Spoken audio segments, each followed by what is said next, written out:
నిబంధనలకు విరుద్ధంగా వ్యవహరిస్తున్న ఏఎంఆర్ సంస్థపై చర్యలు తీసుకోవాలి. రైతులు, కుమ్మర్లు పట్ల వేధింపులు తగువు. పాఠశాల భవనాల నిర్మాణానికి అధిక ప్రాధాన్యత ఇవ్వాలి. జిల్లా సమీక్ష సమావేశంలో గౌరవ శాసన సభాపతి శ్రీ చింతకాయల అయ్యన్న పాత్రుడు. అనకాపల్లి నిబంధనలకు విరుద్ధంగా సినరీస్ వసూలు చేస్తూ రైతులు మరియు కుమ్మర్లను ఇబ్బందులకు గురిచేస్తున్న ఏఎంఆర్ కంపెనీపై కఠిన చర్యలు తీసుకోవాలని గౌరవ శాసన సభాపతి చింతకాయల అయ్యన్న పాత్రుడు అధికారులను ఆదేశించారు. సోమవారం అనకాపల్లి కలెక్టరేట్లో జిల్లా ఇన్ఛార్జ్ మంత్రి అధ్యక్షతన నిర్వహించిన జిల్లా సమీక్ష సమావేశంలో గౌరవ స్పీకర్ చింతకాయల అయ్యన్న పాత్రుడు, జిల్లా కలెక్టర్ విజయకృష్ణన్, ఇతర ప్రజాప్రతినిధులు అధికారులతో కలిసి పాల్గొన్నారు. ఈ సందర్భంగా జిల్లా అభివృద్ధి ప్రధాన సమస్యలపై విస్తృతంగా చర్చించారు.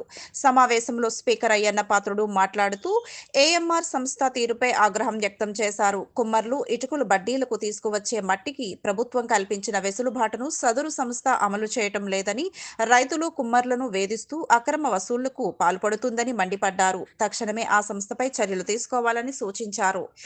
ఈ సమావేశంలో జాయింట్ కలెక్టర్ ఎం జాహ్నవి, శాసన మండలి సభ్యులు వరదు కళ్యాణి, గాదె శ్రీనివాసులు నాయుడు, వివిధ కార్పొరేషన్ చైర్మన్లు మల్లా సురేంద్ర, గండి బాబ్జీ, పేలా గోవింద, సత్యనారాయణ, కోన తాతారావు, కోట్ని బాలాజీ, శాసనసభ్యులు కొనతాల రామకృష్ణ, బండారు సత్యనారాయణమూర్తి, సుందరపు విజయ్ కుమార్, ఎస్విఎన్ రాజు, జిల్లా రెవెన్యూ అధికారి వై సత్యనారాయణరావు మరియు ఇతర జిల్లా స్థాయి అధికారులు పాల్గొన్నారు.